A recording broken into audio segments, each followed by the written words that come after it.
All right. Hello, everyone. My name is Kumuma Tambo, and I'll be taking you through this reflection video for Task G. This is for the APC 2022 exam. So I'll get straight into it. You were given a pre-release document. So let's work through the relevant sections or parts of the pre-release document that were applicable to Task G. So in the pre-release information, you were given this slide on shareholders. Now, this was a very, very important slide to the task. And as you read the slide, you would see that you've got the shareholders, these 4 shareholders, and it was very important to think about how do these shareholders relate. So you were then told that, well done, Philip, who is the founder of Fodjan in 1992, set it up, and he set up the family trust, which the trust owned 100% of shares in Fodjan, but the shareholding decreased over time. And Philip retired in 2017, but remains a non-executive director of Fodjan. Now, what does this mean? If Philip is a non-executive director, and he's got this family trust that he's set up, and this family trust still has shareholding. That means that Philip is not an independent non-executive director, right? So it's just a non-executive director, but not independent. So it was very important to make note of that and already start thinking about the implications of this, because in the next slide, you are given the list of directors. And that is very important now, because you'd see you've got Katlego, who is a non-executive director and a chairperson. And in the next slide, so I put these two together so that we could sort of like read them side by side. You'd see that Katlego is actually an executive director of the RIAC, I'll just call it a RAC Empowerment Fund. So if you go back to the RAC Empowerment Fund, this is the shareholder in Fodjan. So that also means that Katlego is not an independent non-executive director in as far as a head directorship is concerned when it comes to Fodjan. So what would you take from this? Look at that. Katlego is also the board chairperson. Now, if you think about principles of good governance, you think about board composition, you know that a chairperson should be an independent non-executive director. And in this case, Katlego is not like that. Yes, this is not a listed entity, but remember that King 4 is good governance. It's recommended practices. And if you want to go forward with good governance, you would need to consider the principles of good governance. All right. So we then take note of what is happening there. And then we read further, Philip. Now, Philip is a non-executive director, and we've covered Philip already. And we said that Philip is not independent because of that trust. Then you've got Henon. Non-executive director, but if you also read, you'd see that Henon Bosch is the CEO of New Africa Finance Corporation. Now, who is New Africa Finance Corporation? You would see that that is also a 30% shareholder in Fodjan. So what does that mean? It also follows that Henon is not independent. And you see a pattern that is developing in this board setup, and it's very important. But let's look at Danisa. Danisa, independent non-executive director. There was nothing much to look at. They're leading professor at a South African university, heading School of Economics. And then we've got Ellie. Now, Ellie is Philip's daughter, and by the nature of that relationship, Ellie can't be independent. So even if you call them non-executive because they are not managing the entity, they are not independent. So then follows Hajra and Elijah, who are executive directors. Okay, so now if we take back the board composition of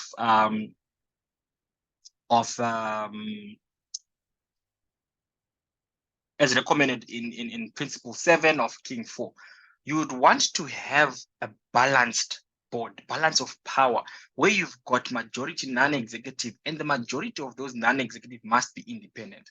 Now look at that. Yes, you've got a majority non-executive, but the majority of those non-executive directors are not independent. Look at Kaleho, look at Philip, look at Henon, look at Eli.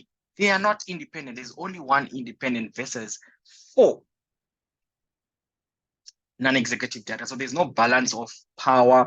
So that is also very, very important. And this was something that was very important. But as you read in the slide 6 continued there, you were then told the board of directors of Fodjan is of the opinion that full compliance with the principles of King 4 is not always in the best interests of Fodjan. Now, already raising questions for the board of directors, right? Are they acting with the degree of care, due diligence, and skill expected at their level if they're saying it will not always be in the best interest? Look at the reasoning.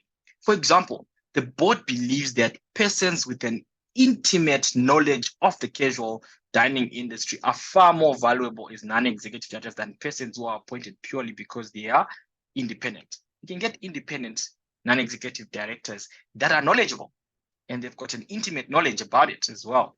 So you would already start to note that, well, I'm worried about governance here, about good governance. Yes, they might not be doing something wrong, you never know, but in terms of best practice, is this the case? Is this the way forward? And these are the questions you start to think about and making notes of.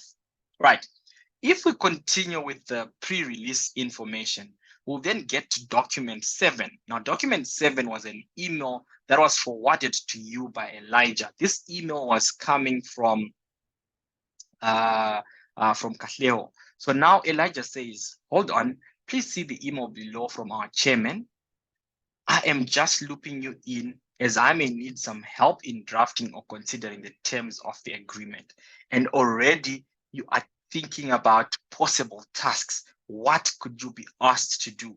Giving input in drafting the agreement, or it could be concerns on whatever you then see in that email. So at this point, we don't know much, but let's open the email and see what the request was then. Now, Kaleo says to Elijah, I've got a proposal that I think presents an excellent opportunity to get ahead in the market. At this point, Elijah should be skeptical, right? But let's see, especially as the economy is trying to recover from the lockdowns.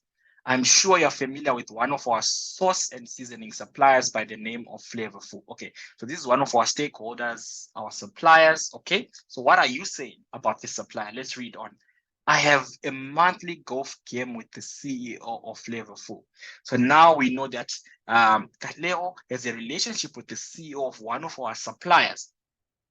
Now, that means that there could be some sort of familiarity that is in there, and you need to be mindful of what Kaleo then tells you about Flavorful, because then maybe it might have she might have interests. So let's see. The CEO is Michelle. So let's see. Yesterday, I had a conversation with Michelle that ended up with a proposal that I think has the potential to be really beneficial to Fodjan. You see, now things of conflict of interest start coming up.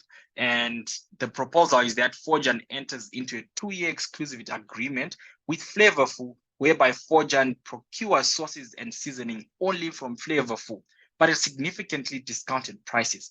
At this point in time, when Elijah read this, Elijah should have jumped and said, oh, hold on. What happens to competition law when it comes to this? What happens to the Companies Act here?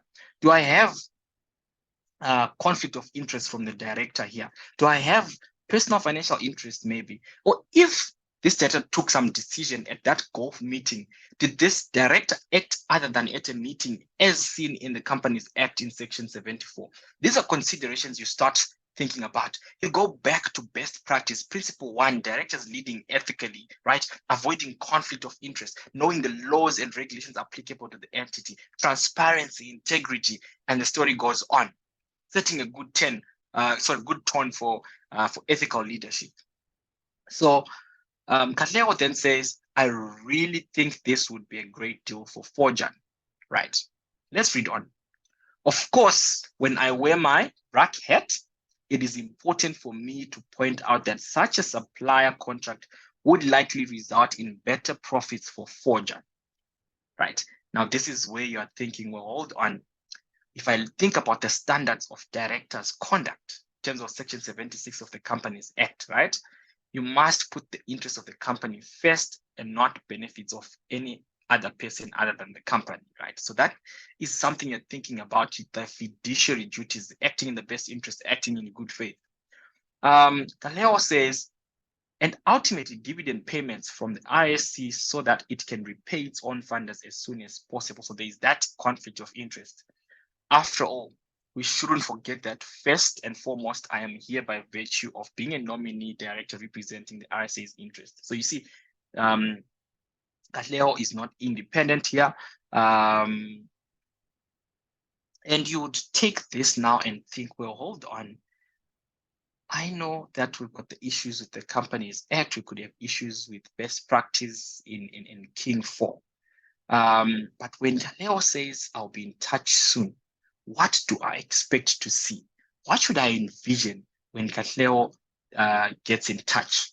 Okay, so let's zoom in a little bit about on what the issues would have been. So if you look at the trigger, the board of directors of Fodjan is of the opinion that full compliance with the principles of King 4 is not always in the best interest. So now already King 4, when is it applicable? I need to understand the King 4. I need to understand scenarios where King 4 is applicable and where I can recommend best practice. So I need to update my understanding of Principle 1, in particular leading ethically. I need to update my understanding of Principle 7 in King 4, taking into account board composition, right? And you're told that I have a monthly golf game with the CEO of Flavorful, right?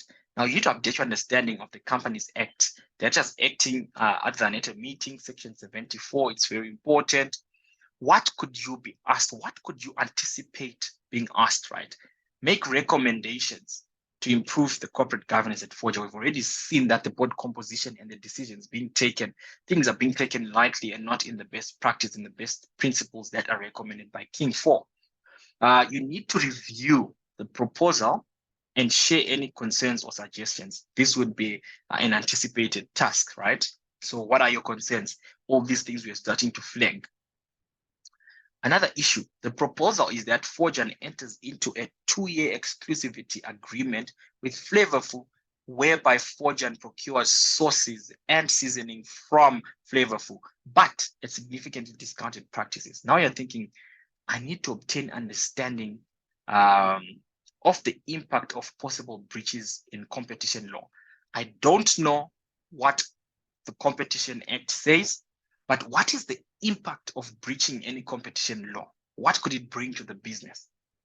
Obtaining an understanding of business risks involved with a proposed agreement where you only use one supplier. What are the risks that come with that? What is the impact on our business? And of course, updating an understanding of a stakeholder inclusive approach that you find in Principle 16 of King 4, as well as leading ethically in terms of Principle 1, right? They take, for example, bypassing procurement processes. Then you've got this trigger. We shouldn't forget that first and foremost, I am here by virtue of being a nominee director representing the RAC's interests. So update your understanding of the requirements of the Companies Act with focus on Section 75, personal financial interests, focus on Section 76, standards of directors' conduct, right? Their fiduciary duties. Your anticipated task could be prepare a response to Katlego, addressing the proposals, or preparing notes for Elijah to consider in his response to Katlego. Okay, so how do you bring this together? And why am I pointing out all these things? Well, you need to consider the relevant sections in the Companies Act. Section 74, I've already pointed this out. Directors acting other than at a meeting. What does this mean? You need to consider what the requirements of the MOI are. Does the MOI prohibit directors to make decisions elsewhere, right? We don't know yet that a decision was made.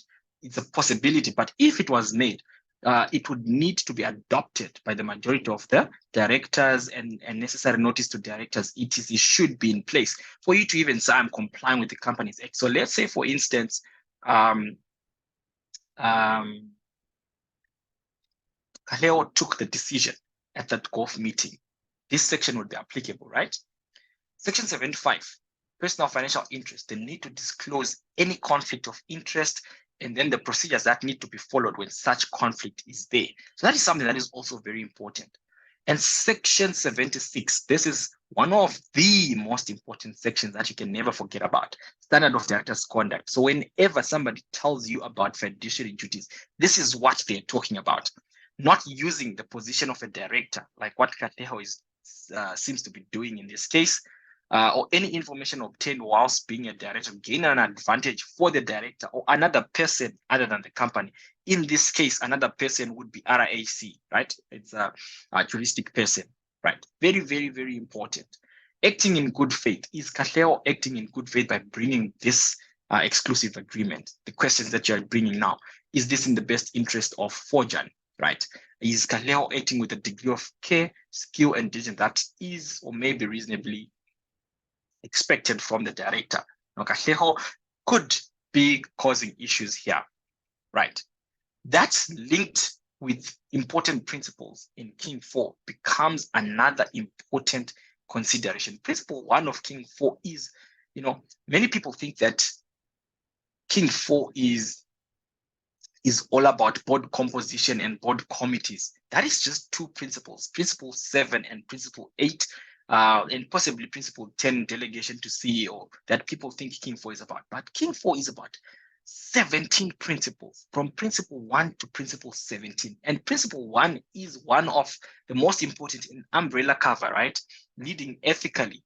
Very, very, very important, because you've got issues such as directors should avoid conflict of interest, should act with integrity, being honest, being straightforward, knowing the laws and regulations that are applicable to the company, right? Acting with transparency, acting with integrity. Very, very, very, very important, right? Accountability, you can't then give somebody else accountability or delegate it. It lies with the board and the story goes on. Now, Principle 7, the board composition, you think about the board chairperson. Who qualifies to be a board chairperson, particularly an independent non-executive director, right?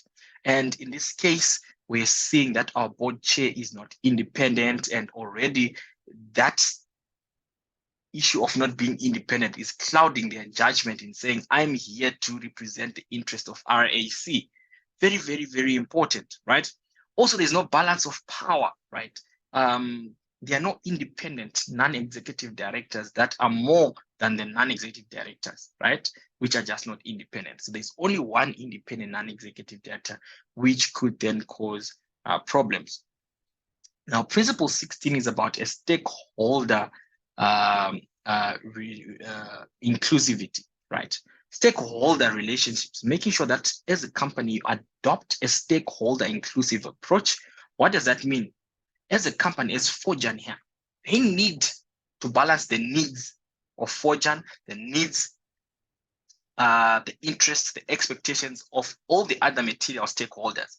And if you go back to the background information, you would see that there's also a slide on a list of stakeholders. All those would need to be considered, right, in the best interests of Fodjan over time. Now, the question then becomes, if you shut down all the other suppliers and you focus on one supplier, what are you doing to these other material stakeholders that you're about to discard? So that becomes a key question, a fundamental question that you would consider in terms of best practice of governance. With this in mind, I will stop here, and I look forward to meeting you in class or over a session in our workshop to talk about the information on the day and the task and how we complete that task. Looking forward to meeting you.